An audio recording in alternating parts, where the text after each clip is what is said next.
요한복음 7장 25절부터 52절까지 합독을 했습니다. 오늘 말씀의 제목은 누구든지 목마르거든. 그럼 그 다음에 뭐가 나올까요? 누구든지 목마르거든 내게로 와서 마시라. 제가 앞에만 했어요. 왜? 뒤에는 항상, 앞에는 예수님이 앞서 가시는데 뒤에는 항상 우리가 따라가야 되는 거예요. 그래서 성경을 아는 사람들은 누구든지 목마르거든 내게로 와서 마시라. 내게로라는 것은 누구를 말하는 거예요? 예수님께 와서 마시라는 거예요. 자, 그러면 오늘 요한복음 7장에서는요 유대인의 3대 명절 중에 하나인 초막절이라는 그 명절이라는 언급이요 몇 번 나올까요? 6번 나와요. 6번이나 나오는데 한 장에 이 초막절이 6번 나온다는 것은 그만큼 이 초막절이 중요하다는 것을 말씀하고 있는 것입니다. 왜냐하면 명절이 주는 메시지와 예수님이 하고자 하는 메시지가 이게 연결이 되어 있기 때문에 그렇습니다. 이스라엘 백성들은 애굽에서 나와서 가나안으로 들어가기까지 40년이라는 광야 생활을 했어요. 이 40년의 광야 생활은 어쩌면은 하나님이 이 10일 정도 갈 수 있는 거리를 40년 동안을 돌리신 거예요. 이 애굽에서 가나안까지 가는 일반적인 여정은요 걸어서 한 10여일 정도 걸린다고 합니다. 그런데 이스라엘 백성들을 40년을 광야를 가게 한 이유가 있겠죠. 하나님은 항상 계획하시고 생각하시고 미리 내다보시고 모든 일을 행하시는 분인데 그 10일이라는 기간보다 단축하면 단축했지 이렇게 40년 동안을 길게 빼실 이유가 없다는 거예요. 그런데 신명기서 8장 2절로 3절에 보니까 이렇게 기록되어 있습니다. 내 하나님 여호와께서 이 40년 동안 광야 길을 걷게 하신 것을 기억하라.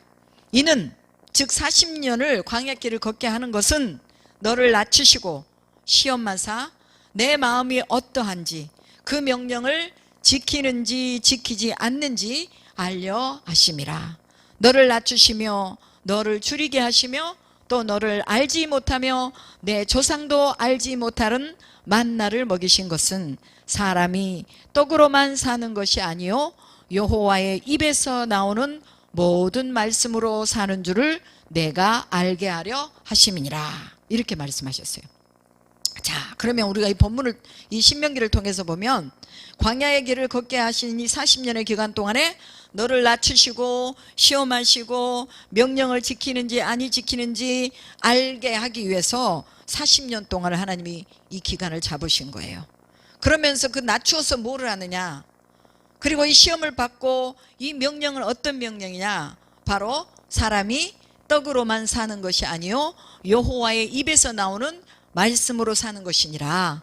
이것을 넣어주기 위해서 40년간 걸렸다는 거예요. 이거 오랫동안 걸렸잖아요. 여러분, 우리 인간은요 떡을 먹기 위해서 떡을 위해서 끊임없이 땅만 쳐다보고 살아갑니다.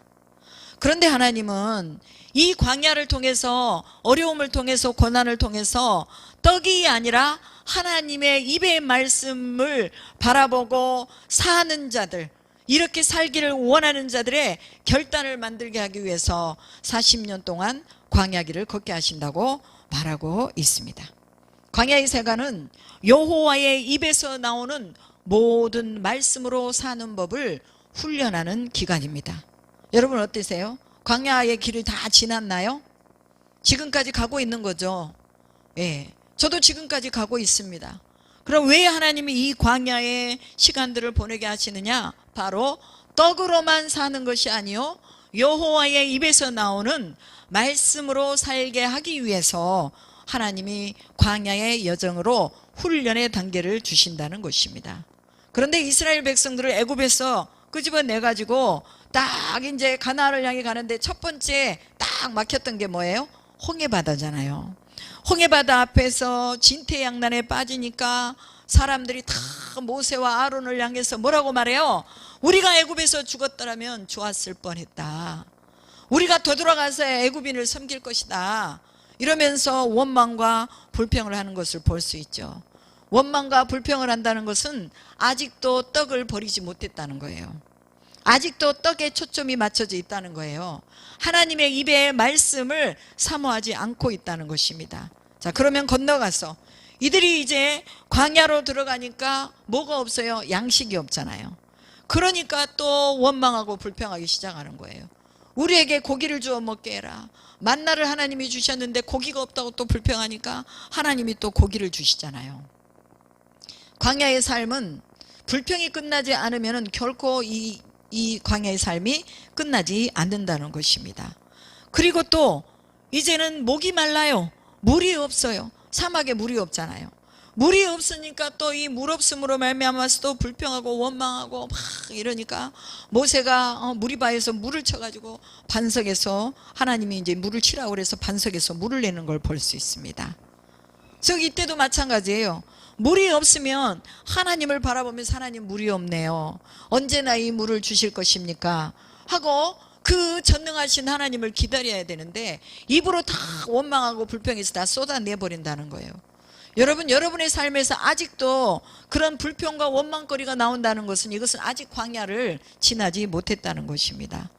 광야에서의 삶은요, 늘 하루하루 그냥 하늘에서 주는 만나와 메추라기, 그리고 하나님이 물을 내시면 그 물을 먹고 사는 거예요. 그냥 하루하루 연명하면서 사는 것이 바로 광야입니다. 그런데 하나님은 이 광야를 끝내시기로 작정한 건 뭐냐? 바로 그들의 입에서 불평이 없어지고 그들의 모든 모습 속에서 하나님에게 주도권을 주고 살아갈 때에 그때 바로 하나님은 광야의 훈련을 마치게 하는 것입니다. 왜 그럴까요? 가나안에 들어가면은 거기에는 엄청나고 어마어마한 우상들이 있어요. 그 우상들은 눈으로 보이는 우상이에요.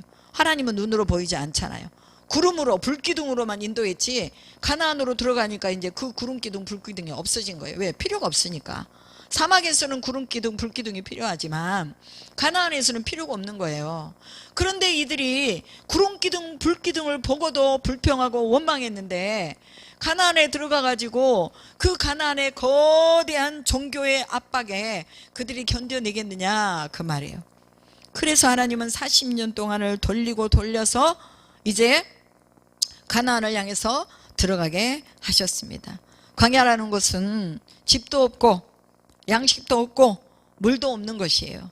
그냥 텐트를 치고 살면서 양식이 언제 끊어질지 물이 언제 끊어질지 모르는 그런 불확실한 삶이었지만 모세는 신명기 29장 모압 평지에서 광야 생활을 회고하면서 29장 5절에 이런 말씀을 하고 있습니다.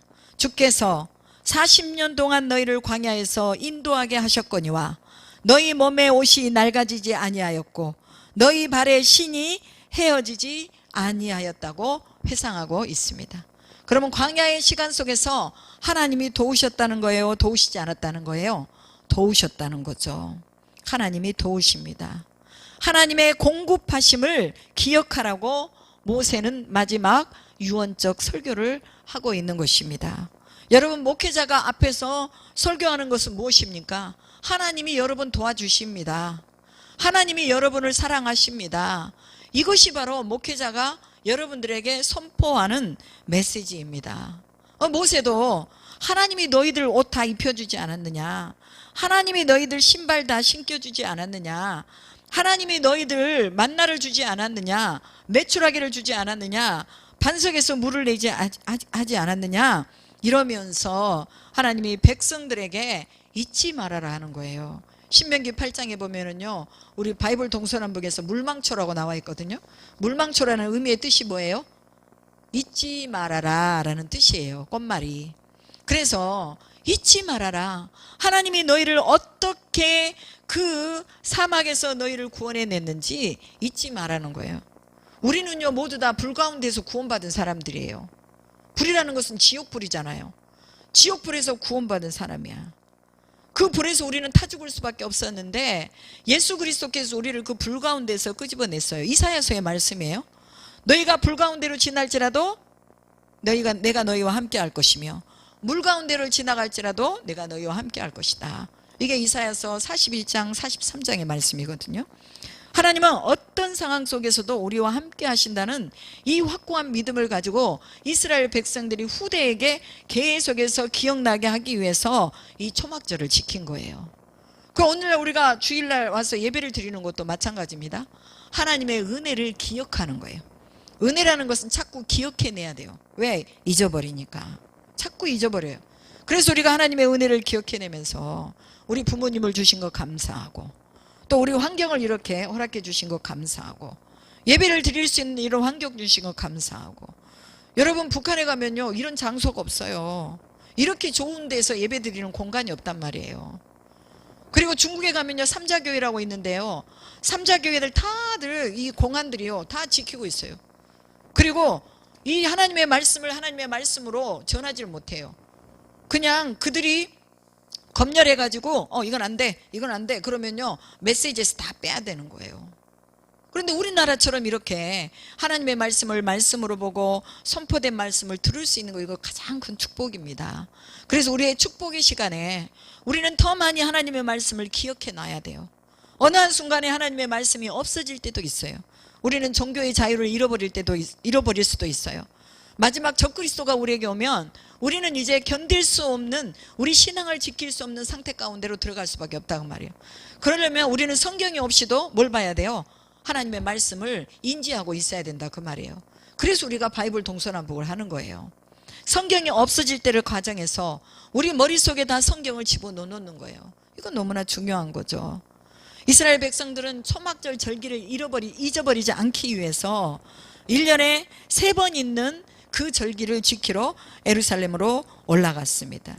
그리고 이 초막절에는 집에 이제 옥상에다가 텐트를 치든지 아니면 집 밖에다가 텐트를 쳐서 7일 동안 그곳에서 하나님이 주신 만나와 생수를 생각하면서 축제를 벌이는 기간이 바로 초막절입니다.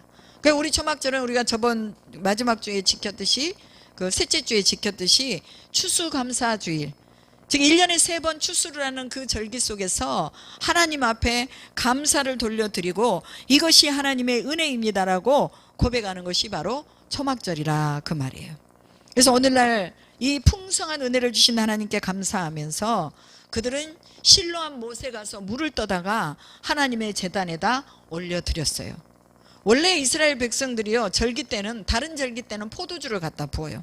그런데 초막절에는요 실로암 못에서 그 물을 떠다가 그 제단에다가 이렇게 부어 올립니다. 왜 그렇습니까?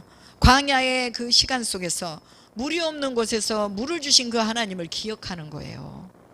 여러분, 우리가 하나님이 우리를 구원하신 이 구원의 시간들을 기억해야 돼요. 하나님 왜 나를 구원하셨는가? 왜 나에게 이 은혜를 주셨는가?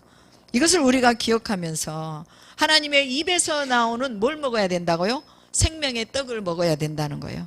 여호와의 입에서 나오는 말씀을 먹어야 된다는 거죠. 즉 이 초막절의 메시지와 예수 그리스도가 이제 생명의 떡으로 오셨기 때문에 이 생명의 떡이신 예수 그리스도를 받아 먹어야 한다는 것을 초막절에 말씀하시고자 하는 요지라는 것입니다. 본문 7장 전체에서 볼 수 있는 메시지는 예수 그리스도의 증언을 듣고 여러 사람들의 반응하는 태도가 나옵니다. 쭉 보면 이제 아시겠지만, 첫째, 누구의 반응이 나오냐면 형제들의 반응이 나와요. 그 형제들의 반응이 어땠어요? 아, 우리 형님 진짜 하나님의 아들이시네요. 당신이 행하는 이적과 기적을 보니까 정말 당신은 하나님의 아들이시네요. 이렇게 고백했나요? 아니라고 말이에요. 제자들이 옆에 둘러서 앉아 있으니까 형제들이 두벅두벅 걸어오더니 뭐라고 말하냐면, 이제 초막절에 우리 예루살렘으로 올라갑시다 그러는 거예요.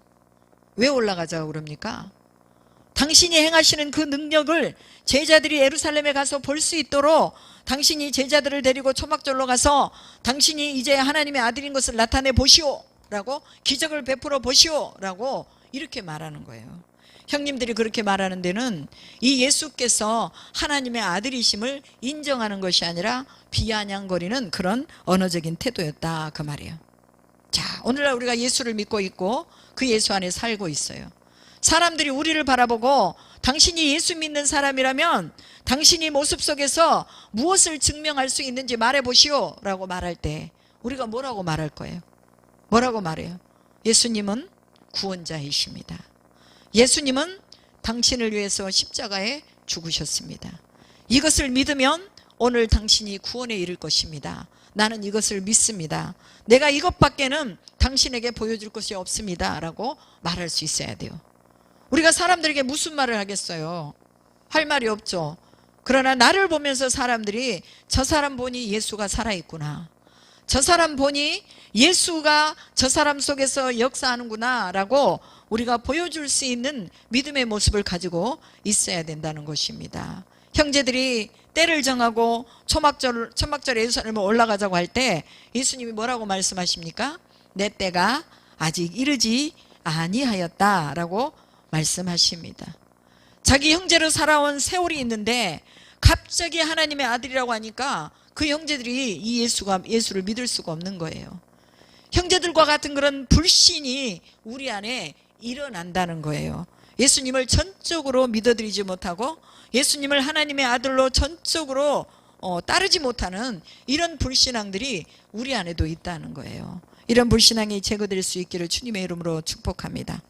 말씀이 그대로 믿어지는 복이 우리에게 있기를 축복합니다. 말씀이 말씀으로 믿어진다는 것은 이건 축복이에요. 그리고 이제 예수님의 메시지를 들은 사람들의 반응 중에 두 번째 반응은 무리들의 반응입니다. 그 무리들은 뭐라고 말했어요? 수군거렸다라고 말합니다. 그 수군거림이 있는데 어떤 사람은 좋은 사람이다. 또 어떤 사람은 아니다. 예수가 우리를 미혹한다. 이렇게 말하는 사람들이 있었어요. 성경은 하나님을 만난 사람들이 하나님이 누구신지 알게 된 사건들이 기록이 되어 있습니다. 예수님을 만난 사람들은 성경에 기록된 대로 이제 우리도 또한 예수님을 고백할 수 있는 것입니다. 베드로가 예수님을 뭐라고 고백했습니까? 주는 그리스도시요 살아계신 하나님의 아들이시나이다 라고 고백했습니다. 그러면 이 고백이 우리의 고백이 돼야 되는 거예요. 도마는 뭐라고 고백했어요? 나의 주 나의 하나님이십니다 라고 고백했어요. 어쩔 때 이 고백을 했습니까? 예수님의 손에 못자국과 옆구리에 창자국을 만져보고 나서 그렇게 고백한 것을 볼 수 있죠. 즉 도마가 누구를 만난 거예요? 예수를 만났다는 것입니다. 오늘 우리가 예수를 만나면 이런 고백이 나올 수밖에 없어요. 주님은 나의 왕이십니다. 주님은 그리스도이십니다. 주님은 나의 소망이십니다. 주님은 나의 빛이십니다. 주님은 나의 생명이십니다. 이 고백이 예수를 만난 사람들 속에 나와야 된다는 거예요. 예수를 만난 사람들은 설명할 수 없는 감동이 있고 죽을 것 같은 그런 삶 속에서도 억울함에도 불구하고 그 영으로는 하나님을 찬양하고 하나님과 매일 교제하면서 즐거워하고 기뻐하는 것이 바로 예수를 만난 사람들입니다. 우리 모두가 다 이런 마음을 가지고 하나님 앞에 서 있어야 될 줄로 믿습니다. 세 번째, 유대인들의 반응은 뭐였느냐? 귀신이 들렸다라고 말합니다. 안식일에 예수님이 사람을 고치셔서 정신을 온전케 했어요. 그것을 보고 노여워가지고 율법을 지키지 아니했다고 태클을 걸어오는 것을 볼 수 있습니다. 유대인들은요 겉에법만 잘 지킨 사람들이에요. 근데 속에는 뭐가 가득했다고요? 미움과 분노와 그 다음에 절제되지 않는 것과 인애와 자비와 사랑이 없었다고 성경은 고백하고 있어요. 그래서 자기를 가리켜요 이렇게. 마찬가지로 다 우리 모두가 다 이런 사람들이에요. 이런 사람들 인애와 자비와 끝까지 참지 못하는 거 이런 것들이 있는데, 그런데 그런 어떤 잣대를 가지고 예수님을 뭐 했다고요? 귀신 들렸다고 말하는 거예요. 사람들은 자기 자신의 실상이 드러나면 그냥 푹 속 주저앉아서 그래요 내가 죄인입니다 라고 고백을 해야 되는데, 자기의 어떤 잘못이 드러나면 거기에서 변명하고 나는 이럴 수밖에 없었다 저럴 수밖에 없었다 네가 잘못 본 것이다 네가 잘못 봤기 때문에 너는 귀신 들렸다 이렇게 잘못을 그 사람에게 돌려버린다는 거예요. 회피하기 위해서 다른 것을 끌어오는 거죠. 우리도 이럴 때가 얼마나 많아요. 자기의 영광을 구하는 자들은요 바로 이런 실태가 보이는 거예요. 그러나 하나님의 영광을 구하는 사람은 예수 그리스도와 마찬가지로 그 자신이 그냥 빛이 되어버리고 그 자신이 생명이 되어 버리는 것입니다. 우리 모두 하나님의 영광을 구하는 우리 모든 식구들이 되기를 주님의 이름으로 축복합니다. 본문 7장 25절로 27절에 보니까 예루살렘 사람들의 반응이 나옵니다. 예수님이 공개적으로 이제 외쳐서 소리를 높여서 사람들 앞에 가르치고 있습니다. 그런데 이 말씀을 들은 사람들이 뭐라고 말하냐면 당국자들, 종교 지도자들이 죽이려 하는 그 사람이 저 사람이 아니냐라고 하면서 예수가 하나님의 말씀을 가르치는데 왜 당국자들은 저 사람을 잡아가지 않느냐라고 말합니다. 그리고 예수를 잡아가지 않는 것에 대해서 그 사람들이 의아해하고 있는 것이죠. 그리스도가 오실 때는 어디서 오는지 아는 자가 없다고 하는데 어떻게 우리가 알고 있는 나사렛 사람, 저 사람이 그리스도라고 하는 것이냐라고 말하고 있죠. 그러면 이 사람들이 예수를 정확하게 안 거예요? 모른 거예요? 모른 거예요. 오늘날 우리가 예수를 정확하게 모르기 때문에 자꾸 딴소리를 하는 거예요. 우리가 예수를 정확하게 알면 우리는 우리 모든 것을 다 내려놓고 하나님을 따를 수가 있어요. 세상의 재물도 내려놓고 우리의 건강도 내려놓고 우리의 자존심도 내려놓고 우리의 자아도 내려놓고 주님을 따를 수가 있는 것입니다. 오늘 이 성경의 이 사람들은 구약을 간통하지 못한 사람들이라 그 말이에요. 메시아가 어떻게 오시고 구원자가 어떻게 오시는지를 모르는 사람들이에요. 그리스도는 다윗의 자손으로 오신다는 것을 모르기 때문에 예수님이 다윗의 자손이라는 걸 모르는 거예요. 우리는 성경을 알아야 합니다. 이단들은 성경을 잘못 해석해 주거나 또한 성경을 읽지 못하도록 합니다. 왜? 자기들이 성경을 풀어줘야 그것이 진짜라고 말하는 거예요. 그러나 정통 기독교는 성경을 주야로 묵상해야 된다고 말합니다. 성경을 알아야 메시아가 어떻게 출현할 것인지, 언제 출현할 것인지, 어느 정도 시간이 됐는지를 알게 된다는 거예요. 그래서 오실 그리스도를 맞이할 준비를 할 수 있는 것입니다. 본문 28절에 예수께서 성전에서 가르치시며 외쳐 이르시되 너희가 나를 알고 내가 온 것도 알거니와 내가 스스로 온 것이 아니니라. 나를 보내신 이는 참되시니 너희는 그를 알지 못하나 나는 아노니 이는 내가 그에게서 났고 그가 나를 보내셨음이니라. 이렇게 말씀하셨습니다. 예수님이 보내신 자가 보내신 분이 누구예요? 예수님을 보내신 분이 하나님이시잖아요. 그럼 유대인들은 누구를 믿는 사람들이에요? 하나님을 믿는 사람들이에요. 이 하나님을 믿는 사람들이 하나님이 보내신 일을 모른다고 하니 이거 깝깝할 노릇이잖아요. 교회를 다니는 사람들이 하나님을 모르는 거예요. 구원을 받았다고 하는 사람들이 하나님을 모르는 거예요. 이 얼마나 답답한 노릇이에요. 그래서 이 유대인들이 누구를 죽여요? 예수를 죽이잖아요. 우리가 오늘 이 복음을 만신창이로 만드는 것은요, 다른 사람들, 이방인들, 다른 어떤 사람들이 만드는 게 아니라 예수 믿는다고 하는 사람들이 예수님을 만신창이로 만드는 것입니다. 자, 그렇다면 오늘 우리가 예수를 주로 고백하고 하나님의 아들이라고 고백할 수 있는 것은 무엇이냐?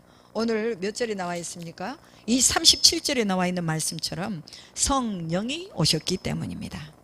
성령이 오셨기 때문에 우리가 예수를 주로 고백하는 것입니다.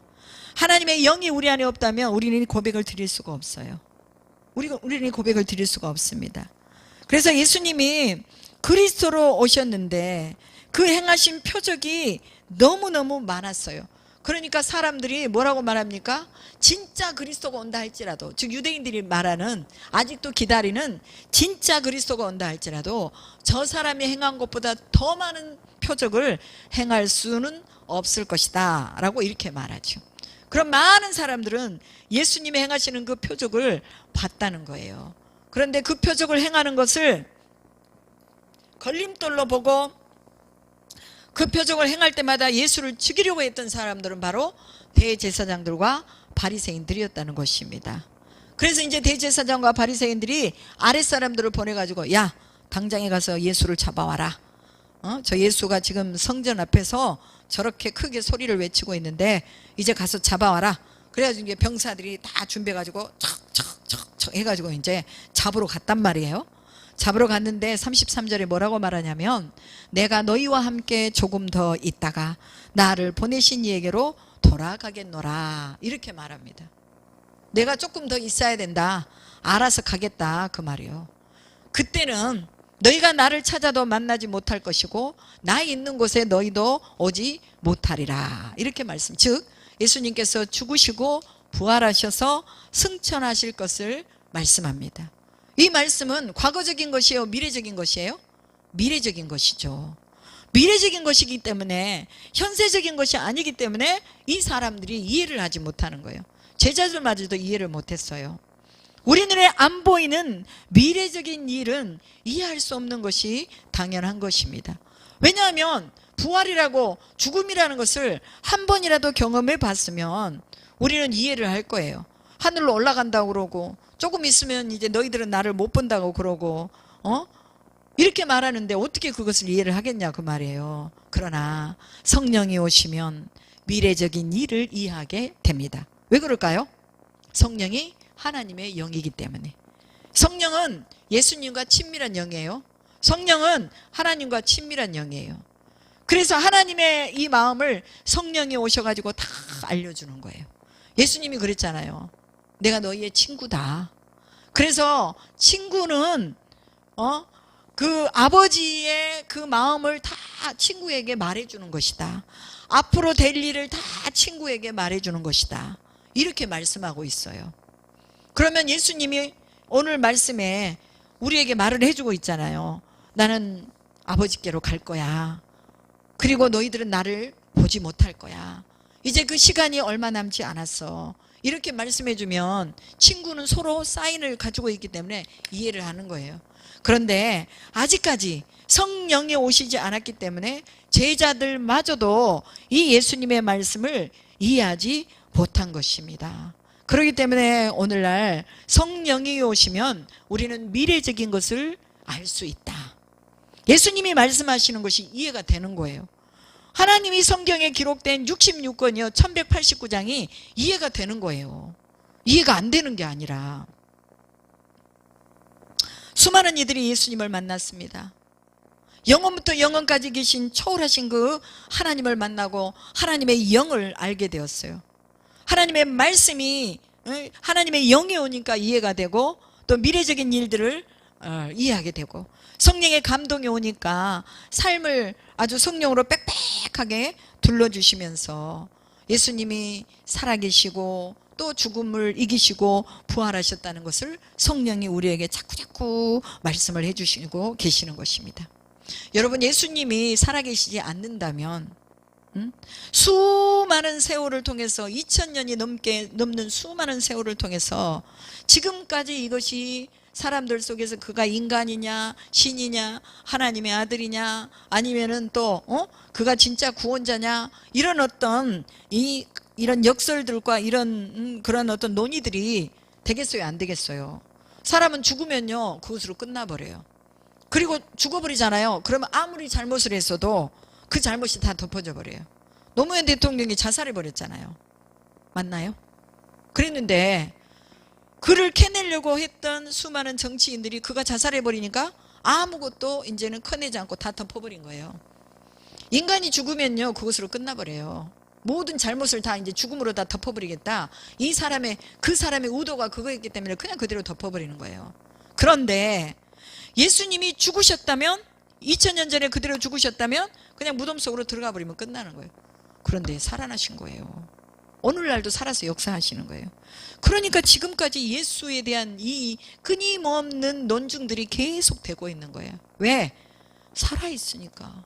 그것을 목격한 사람들이 있으니까. 근데 그것을 목격하지 못한 사람들은 예수가 살아있지 않다는 것을 계속해서 반증을 해야 되는 거예요.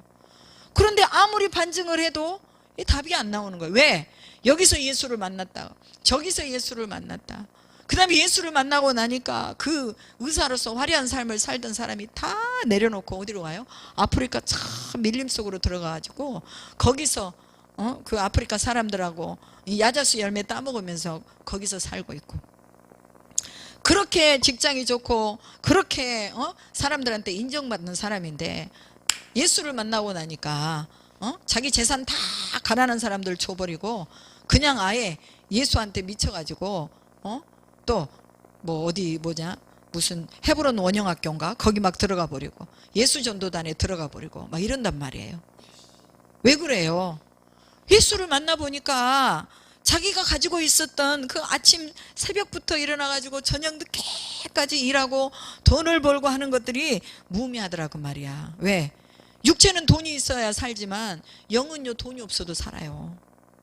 영은 돈이 없어도 하나님의 은혜만 오면요, 하나님이 그 영을 인도해 가시기 때문에 필요한 것들을 다 공급해 주신단 말이에요. 그래서 진짜 그리스도인들은 저 사람 예수한테 미쳤다, 이것이 바로 진짜 그리스도인이에요. 저도 그 소리 좀 듣고 싶은데 이게 잘 안 돼요. 나도 막 하나님 앞에 미쳐가지고 그냥 막 돌아다니고 싶은데 하나님 그런 영을 부어주십시오 하고 기도하고 있어요. 여러분들이 저를 위해 기도할 때 하나님한테 미친 조은경 목사가 되게 해주십시오 하고 제발 기도 좀 해주세요. 나도 막 그러고 싶어요. 그런데 이게 안 되는 거예요. 자꾸 내가 육신을 생각하고 있고 자꾸 내가 넘지 못하는 어떤 것에 한계를 가지는 것이, 느끼는 것이 바로 오늘날 우리의 실상이란 말이에요. 여러분 그러지 않으세요? 그렇잖아요. 개인 교인을 다 보더라도 다 어느 한 곳에 딱 이렇게 딱 걸려 있어요. 넘어서야 되는데 못 넘어서는 거죠. 본문 37절에 보면 명절 끝날, 큰 날에 말하고 있습니다. 주님께서 외쳐 이르십니다. 누구든지 목마르거든 내게로 와서 마시라. 나를 믿는 자는 성경의 이름과 같이 그 배에서 생수의 강이 흘러나리라. 예수를 믿으면 이 배에서 생수의 강이 흐른대요. 여러분 생수의 강이 흐르십니까? 생수의 강은 기쁨의 강이에요. 감사의 강. 그분의 영광이 덧입혀지는 강. 그래서 목마르지 않는 강. 안 먹어도요 배고프지 않다니까요. 40일 동안 제가 금식을 해봤어요, 2번이나. 그런데 배가 고프더라고요. 육신을 입고 있으니까 배가 고파. 그런데 그 허기진 배를 이길 수 있는 게 뭐냐? 하나님의 영이 내 영을 새롭게 만져주시고 터치해 주시니까 그 배고픔도 견뎌지더라고 말이에요. 3일만 밥을 안 먹어도 여러분 어떻습니까? 얼마나 어려워요. 배고파요. 그러나 하나님의 영이 감동을 하시고 주님의 영이 충만해지면 배고픔도 이길 수가 있다는 거예요. 그러면서 예수님이 뭐라고 말하냐? 누구라도 목마르거든 내게로 와서 마시라. 물은 가지고 계시는데 그 물이 일반적인 물이 아니라 생수라고 말씀하시는 거예요. 즉 믿음이 있는 자에게는 하나님이 생수를 공급하신다는 거예요. 이 물 먹고 싶어요? 안 먹고 싶어요? 전 먹고 싶어요. 생명수를 매일매일 먹기를 원합니다. 이 생명수는요 어디까지 연결이 되냐면 천국하고 연결이 되는 거예요. 계시록에 나와 있는 이 하나님의 말씀, 계시록 22장 17절에 나와 있거든요. 목마른 자도 올 것이요 원하는 자도 와서 값없이 생명수를 받으라. 그 원하는 자는 누구나 올 수 있어요. 가난한 자도 올 수 있고 병든 자도 올 수 있고 예쁜 사람도 올 수 있고 못생긴 사람도 올 수 있고 젊은이도 올 수 있고 나이 드신 분도 올 수 있고 생명수를 받으러 주님께 나와야 된다는 거야. 그게 뭐예요? 예배에 나오는 거예요. 하나님의 말씀을 붙잡고 주님 내가 오늘 하나님의 말씀을 크게 소리내서 하루에 한 장이라도 읽고 내 인생을 시작하겠습니다는 이런 결단이 필요한 거라 그 말이에요. 우리가 생수를 마시는 것은요 하나님의 말씀을 먹는 거예요. 그리고 하나님의 말씀을 듣는 것입니다. 예수 그리스도를 믿는 자들이 이 생명수를 뭐한다? 마실 수가 있다고 말씀하고 있습니다. 누가 이것을 받아 먹을 수 있느냐? 믿음이 있는 자가 받아 먹는다 그 말입니다. 주께로 모여오는 자들이 받아 먹을 수 있다는 거죠. 성경은 하나님이 우리를 초청하는 모든 초청의 메시지가 여기에 다 들어 있습니다. 구원의 초청에는 제한이 없고 한계가 없습니다. 구원의 초청은 영원애로의 초청이에요. 영원으로 초청하는 거예요. 그래서 초청장이 우리한테 있잖아요. 이거 초청장 뭐예요? 십자가. 지금 이게 초청장이야. 십자가가 초청장이야. 그럼 우리는 십자가를 가슴에 딱 이렇게 안고 이거를 가지고 이제 어디로 가는 거야? 하나님 앞으로 가는 거예요. 주님 나를 초청하셨잖아요. 주님 나를 초청하셨잖아요. 내 의로움이나 내 잘난 거나 나의 어떤 모습을 보고 문을 열어주시는 게 아니라 내 안에 예수 그리스도의 십자가와 구속의 은혜가 있을 때 문을 열어주는 거예요. 그래서 오라는 거죠. 이거 들고만 오라고 말이에요. 들고만 와라. 십자가를 들고만 와라. 사도행전 2장 21절에는 누구든지 주의 이름을 부르는 자는 구원을 얻으리라 이렇게 말씀하셨어요. 그럼 여기에 한계가 있습니까? 없어요. 누구든지 주의 이름을 부르는 자는 구원을 얻으리라. 목마른 인생을 우리의 힘으로는 해결할 수가 없어요. 그렇기 때문에 우리의 삶에 누가 와야 되는 거예요? 예수가 와야 되는 거예요. 예수 그리스도가 와야 되죠. 요한복음 14장 6절에는 내가 곧 길이요 진리요 생명이니 나로 말미암지 않고는 아버지께로 올 자가 없느니라. 즉 예수가 길이요 진리요 생명이라고 말하고 있어요. 여러분 어디서 길을 찾고 있어요? 어디서 생명을 찾고 있어요? 요한복음 11장 25절에 나는 부활이요 생명이니 나를 믿는 자는 죽어도 살겠고. 와, 죽어도 산다네. 여러분 지금 왜 사람들이 메타버스에 열광을 하는 줄 아십니까? 메타버스라고 들어봤죠? 왜 열광을 하는 줄 아세요? 이 메타버스가요 이 초월의 그런 세계거든요. 초월의 세계. 지금 현재의 이런 세계가 아니라 초월의 세계예요. 현재의 세계에는요 어딘가 그 종점이 있어요. 마지막이 있어요. 그런데 이 초월의 세계는요 사람이 죽어도 그거는 존재하는 거예요. 뭐가 존재하는 거예요? 아바타가 존재하는 거예요. 그래서 지금 자신의 아바타들을 다 만들어 가지고 이 사람이 이렇게 좀 죽으면 치화하잖아요. 근데 아바타는요 내가 죽어도요 내 아바타를 만들어 놓으면 걔는 항상 살아 있어요. 이게 바로 가상현실의 세계 속에서 지금 현재의 어떤 어둠의 세력들이 만들려고 하는 그런 어떤 그 음모들이 그 안에 들어가 있어요. 우리는 지금 아무것도 모른 채 그냥 살아가고 있어요. 그러나 우리가 하나님의 말씀 속에 들어가 보면 무엇이 하나님을 대항하고 있는지를 알게 돼요. 나는 부활이요 생명이다. 부활과 생명은 누구만 줄 수 있는 거예요? 예수님만 줄 수 있는 거예요.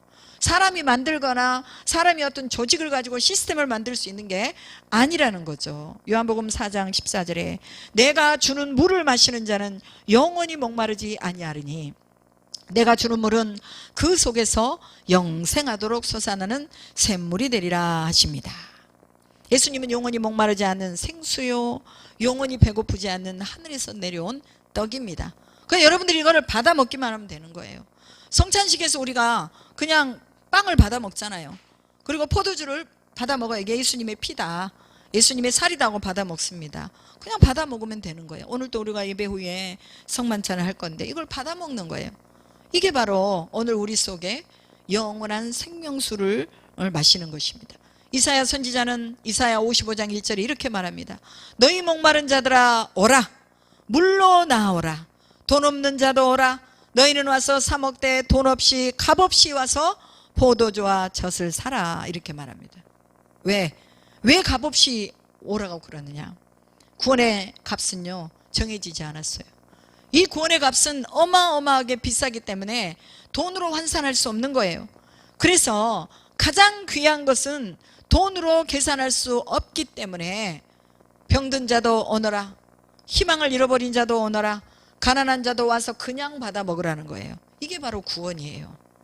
우리는 이 구원을 그냥 받아 먹고 있습니다.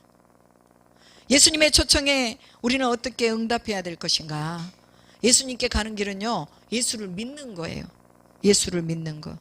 내가 알기 때문에 믿는 것이 아니라 믿기 때문에 예수님은 알아지는 거예요. 그래서 여러분들이 먼저 하나님 앞에 고백할 때 주님 내가 믿습니다, 믿음을 주시옵소서, 이렇게 기도하는 거예요. 이 이성이라는 거는요 우리가 이 속에 있는 우리의 믿음을 만들지 못해요. 우리가 이성과 지성으로는 믿음을 만들지 못합니다. 영원하신 하나님을 어떻게 우리의 이성으로 이해를 할 수가 있느냐 그 말이에요. 믿음은 이성을 초월하는 것이죠. 믿음은 경험의 세계를 이해를 하지 못합니다. 예수님은 경험보다 뛰어나신 분이기 때문에 우리가 가지고 우리가 경험하지 못한 부분에 대해서 그게 없다라고 말하고 그게 아니다라고 말하는 것은 이것은 잘못되었다 그 말이에요. 요한복음 7장 38절에 성경의 이름과 같이 그 배에서 생수의 강이 흘러나리라. 즉 믿음의 열매를 보게 되는 것을 말씀하고 있습니다. 광야의 길에서 반 속에서 물이 나오게 하신 같이 예수를 믿는 자는 생수의 강에 흘러 넘칠 것을 믿어야 하는 것입니다. 즉 생수의 강이라는 것은 즐거움의 기름을 부어 주신다는 것입니다. 에스겔서 47장에 보면 성전에서 흘러나오는 물이 넘쳐서 바다로 가고, 그래서 그 바다로 가니까 바닷물이 뭐 했어요? 되살아났어요. 그 성전에서 흐르는 물이 강에 이르니까 그 강이 번성했어요. 에스겔서 47장을 집에 가서 잘 읽어보세요. 그 다음에 생물이 살아났어요. 고기가 힘이 많아졌어요. 각처의 모든 것들이 살아나는 것이 바로 에스겔서 47장에 얘기하고 있습니다. 풍성하고 영원하고 완전한 축복을 말씀하고 있는 것입니다. 오늘 우리가 성전에서부터 흘러나오는 이 물을 받아 마셔야 돼요. 생수를 받아 마시자 그 말입니다. 그래서 계시록에 나와 있는 22장 1절로 2절에 생수의 강이 어린 양의 보좌로부터 나와서 강 좌우의 생명나무에 12가지 열매를 맺되 달마다 맺고 그 나무 잎사귀들은 만국을 치료하기 위함이라 라고 말씀하십니다. 어린 양의 보좌로부터 거기로부터 이 생수의 강에 흘러나오면 생명수가 흘러나오는데 12가지의 열매를 맺는데요. 한두 가지만 있어도 우리는 족한데 12가지가 맺힌대요. 그리고 그 잎사귀들은 만국을 치료한대요. 만국을 치료해. 만국이라는 것은 사람과 짐승과 환경을 치료한다는 것을 말씀하고 있습니다. 무엇이요? 보좌로부터 흘러나오는 생명의 생수가. 그래서 오늘 우리는 예수 그리스도의 생수를 우리가 계속해서 공급받고 살아야 하는 것입니다. 여러분, 이것보다 아름다운 초청이 어디가 있어요? 예수님이 여러분을 초청하시면서 생명수의 강을 주겠다고 하는데 마다할 사람이 어디가 있겠느냐 그 말이에요. 믿는 자들은 성령을 찾고 두드리고 구해야 됩니다. 오늘 너희에게 성령을 주시리라고 말씀하고 있습니다. 성경의 이름과 같이 너희 배에서 생수의 강이 흘러나리라. 이 생수의 강은 뭐예요? 에너지예요. 에너지. 우리에게 에너지를 주신다 그 말이에요. 은혜를 주신다 그 말이에요.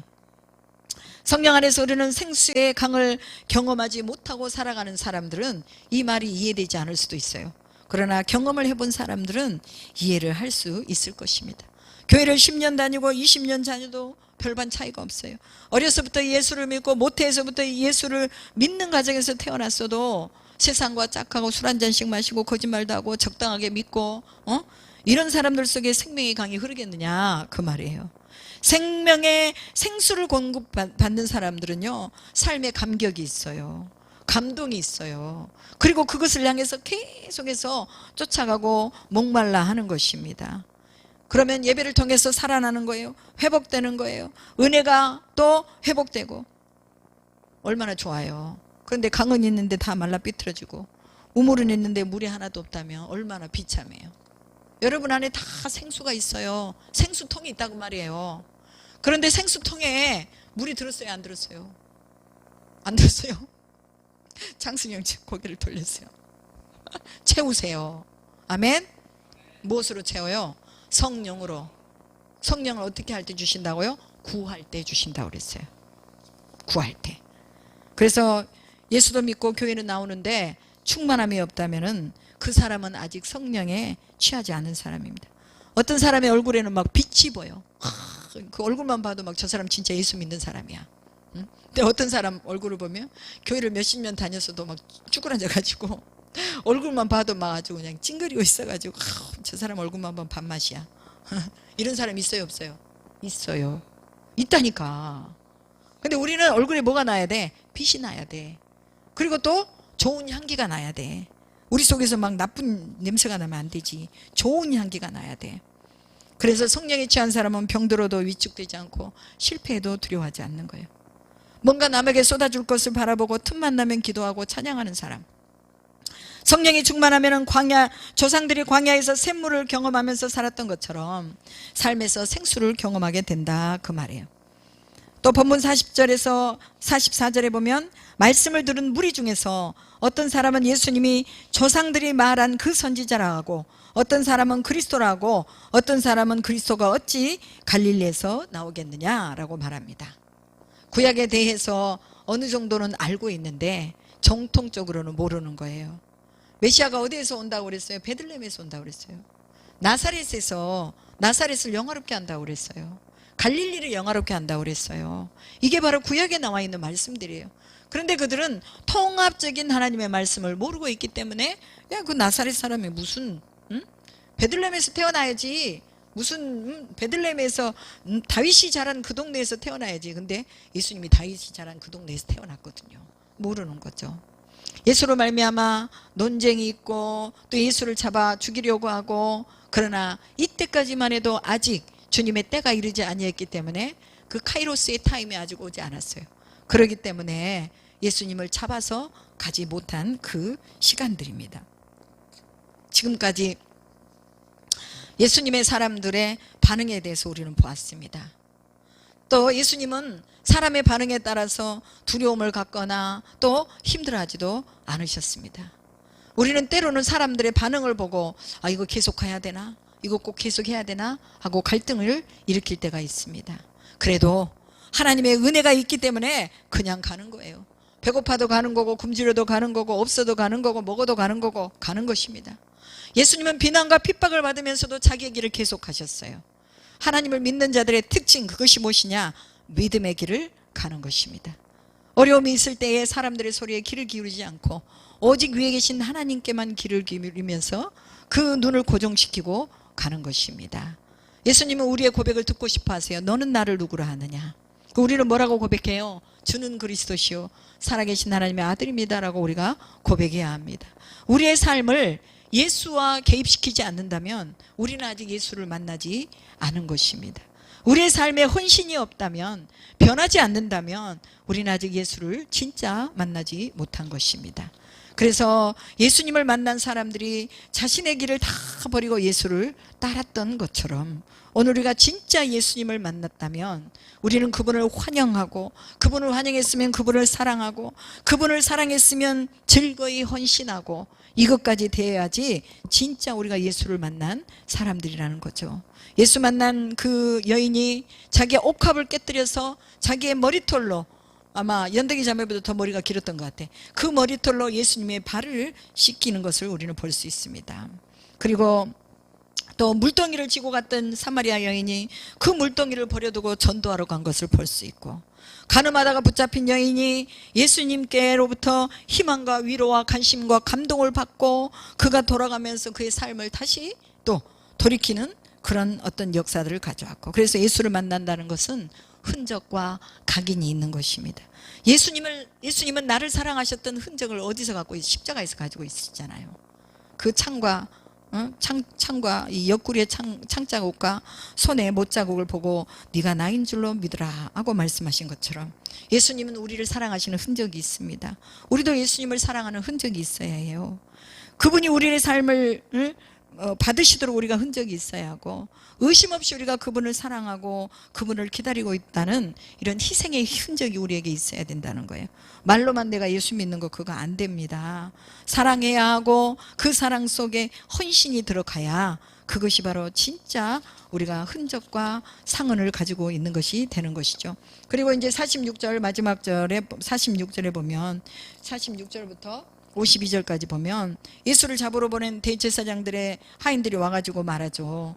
우리가 그를 만났는데 그분처럼 그렇게 정확하게 명확하게 하나님에 대해서 말하는 사람이 없더이다 라고 말하죠. 그러니까 이 대제사장들이 너희도 미혹되었느냐라고 꾸짖습니다. 여러분, 예수에게는요 미혹됐다는 말을 쓰지 않습니다. 사단과 어둠의 영들에게는 미혹됐다는 말을 쓰는데요, 하나님 앞에서는 미혹됐다는 말을 쓰지를 않아요. 그런데 이들은 미혹됐다고 말하고, 그 다음에 이제 거기서 니고데모가 거듭남에 대해서 예수님께 찾아와서 물었잖아요. 근데 이분이 우리의 율법은 그에게 말도 들어보지 않고 판단하느냐라고 대제사장을 책망은 아닌데 하여튼 이렇게 말하는 것을 볼 수 있죠. 니고데모도 예수를 깊이 생각하고 있다는 것을 알 수 있어요. 우리의 인생에서도 우리가 예수를 깊이 생각합시다. 그래서 진짜 누군가에게 예수를 대변할 때에 그는 정말 하나님의 아들이었다고 우리가 고백할 수 있기를 주님의 이름으로 축복합니다. 기도하겠습니다. 하나님 감사합니다. 우리를 부르시고 인도하시고 성령으로 충만하게 하실 주님을 기대합니다. 내 배에서 생수의 강이 흘러나리라고 말씀하셨습니다. 오늘 이 생수의 강이 우리 삶에서 일어나기를 소망합니다. 그렇게 하실 줄 믿고 감사드리며 예수님의 이름으로 기도합니다. 아멘.